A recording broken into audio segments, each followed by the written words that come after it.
napapansin ba kayong kakaiba sa litratong ito?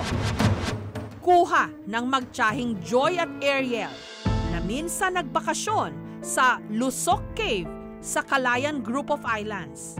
Di umano, may nakunan silang sirena.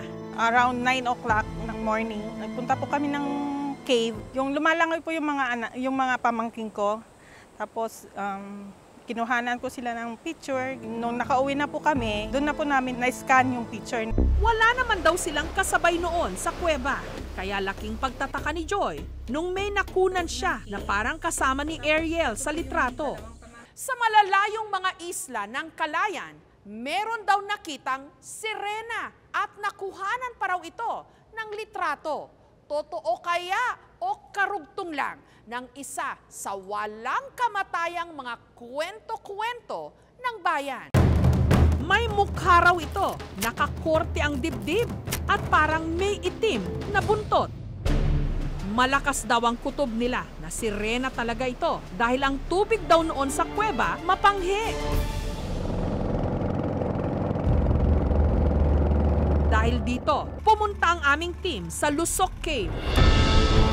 Sinalubong sila ng malalakas na hampas ng alon. Kiwari nila para silang hinaharangan ng kalikasan sa kanilang paroroonan.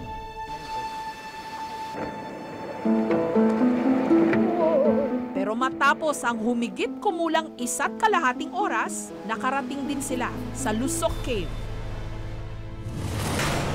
Pagpasok pa lang, tulad ng bumungad kina Joy, naamoy din ang aming team. Ang naamoy daw ni na Joy na mapanghi. Si Seth, bata pa lang daw siya.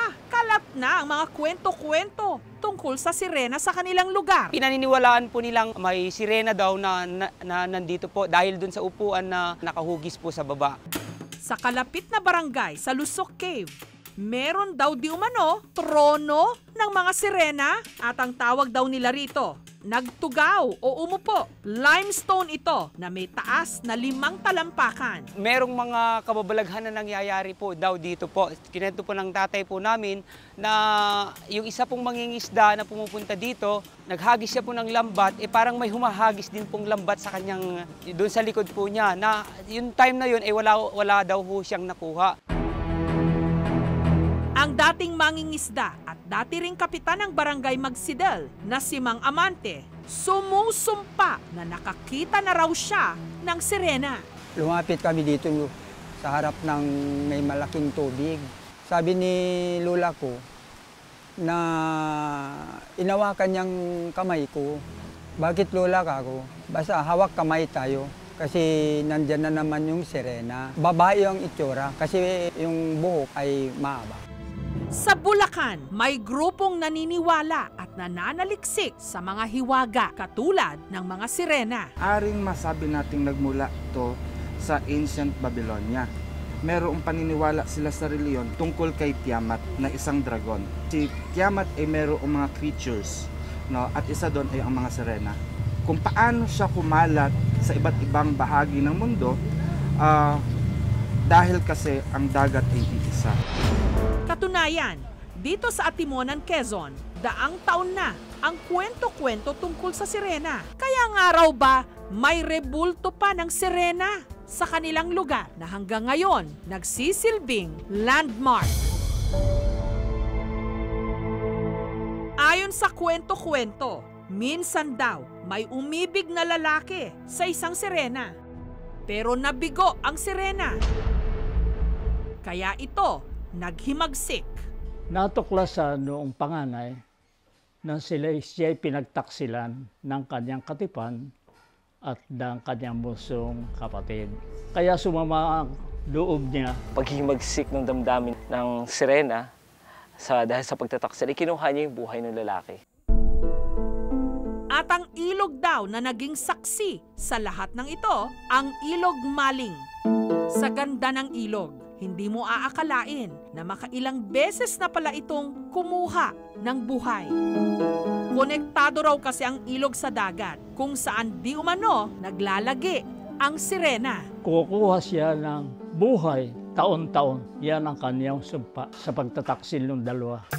Samantala, sa Lusok Cave, tinangkang ulitin ng aming team ang anggulo kung saan nakuhaan ni Joy ang litrato. Pero dahil sa lakas ng hampas ng alon at sama ng panahon, walang nakunang kahit na anong figura na nahahawig sa kung anuman ang nalitratuhan ni Joy.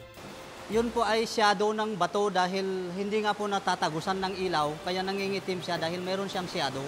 Ay yung pong dibdib na nakikita natin, pagkatapos ng alon ay mayroong bulak at saka yung iba't ibang posisyon ng ripple ng tubig at sa reflection ng ilaw ng kamera, doon po siguro gumawa ng parang itsura ng suso ng babae.